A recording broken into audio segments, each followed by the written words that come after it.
Mark. We'll see you then. Thanks so much. The cries of protesters rang out in the area's biggest shopping destinations today. It's a movement that has swept the nation as demonstrators react to the police-involved deaths of Michael Brown and Eric Garner. We begin our team coverage tonight with WIAT 42 News reporter Jamie Ostroff from the Riverchase Galleria Mall in Hoover. Mall management would not let media inside to cover the protest, but we did go in as civilians with our cell phones.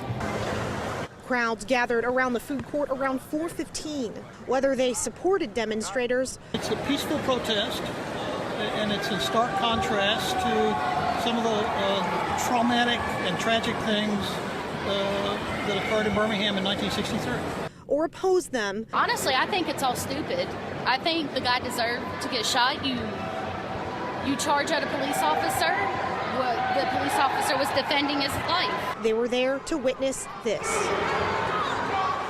A die-in as protesters hit the floor at 4:30 sharp. Do not shoot. They rose about 2 minutes later.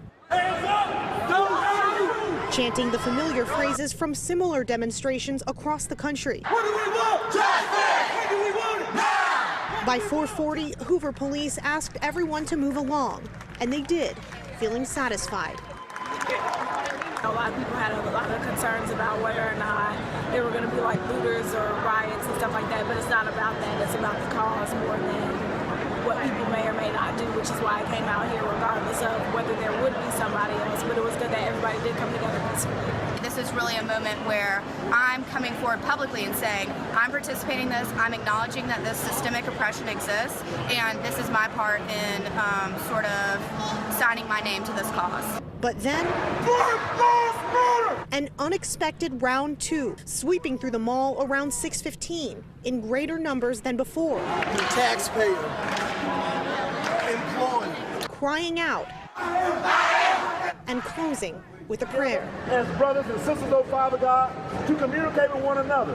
Hoover police kept a close eye on protesters, following them from place to place throughout the mall without incident.